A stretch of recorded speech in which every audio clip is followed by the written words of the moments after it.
Let's bring in John Yoo, former Deputy Assistant Attorney General, and Kate Monroe, Republican candidate for Congress in California. Welcome to you both. John, to you first. It appears Joe Biden is suddenly arguing that his presidential power here is somewhat limited.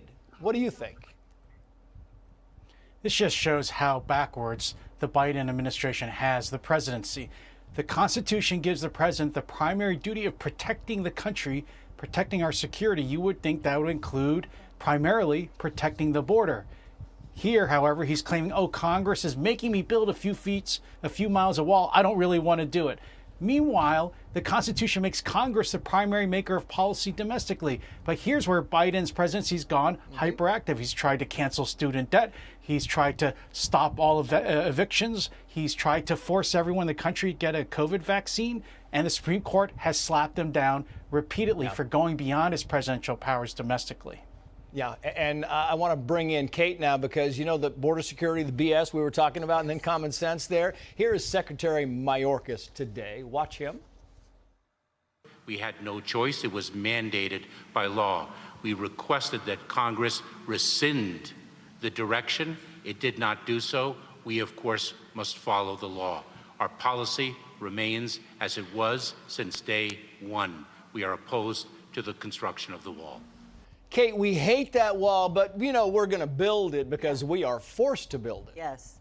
Yeah, you're forced to build it because you have seen the destruction of all these left cities. So, of course, when people are wanting to abandon your party and you have had enough of all the terrorists getting in and sex trafficking and drugs, maybe now it's time. But I would say to all the Democrats that possibly could be watching, if you know one, tell them we're happy to take you over here at the Republican Party. Anyone disgruntled and disheartened Democrats, you come right over here. We'll give you amnesty at the Republican Party for all this sadness. There are a lot of disgruntled. Yes. We can imagine now, a lot of them in Texas because they've been fighting this border thing for years. The CNN headline says the following here, John Yoo. Biden says border walls don't work as administration bypasses laws to build more barriers in South Texas. So he's waiving 26 laws. And the thing is, these are mostly environmental laws. You know, the environmentalists are going to scream from the rooftops over this, John. Your thoughts on the waiving process?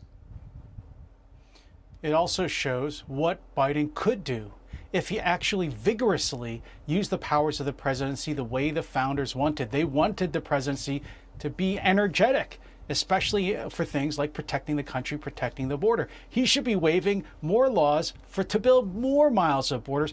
Walls work. We have lots of empirical data, especially from places like Israel, where you've been traced, where there is a wall that has worked remarkably well. I don't see any evidence why a wall wouldn't work on the southern border, too. There is no evidence. I started my career on the southern border. They've been talking about this, John, for 38 years. We went down there. We were covering the very same problems. And the whole thing is, Kate, the argument is preposterous. They know all this talk about, oh, immigration reform, it's not going to slow the flow at the border. The only thing that slows the flow is a barrier. 100%. Without that barrier, you can't enforce the laws of your country. We have basically invited people here like a fast pass into Disneyland. We've given everybody, we've even said to the world, come on into America. So without a wall, there is no way to adjudicate any crime whatsoever. You can't just build a little portion of the wall that they're talking about either. You need to build the whole wall and secure our nation. Yeah, and that's the whole point is they've been saying that it's secure, and we know it's not secure. And then when they release a document that says it is secure, it's not secure, they come back today and say, oh, no, he didn't say that. We think the wall's not going to work. Your final thoughts on this, John Yoo? You're exactly right. The administration itself is confused. They're letting ideology get in the face of reality. Every now and then, reality peeks through, and we saw it here yesterday and today. John Yoo, Kate Monroe, thank you both. We appreciate it.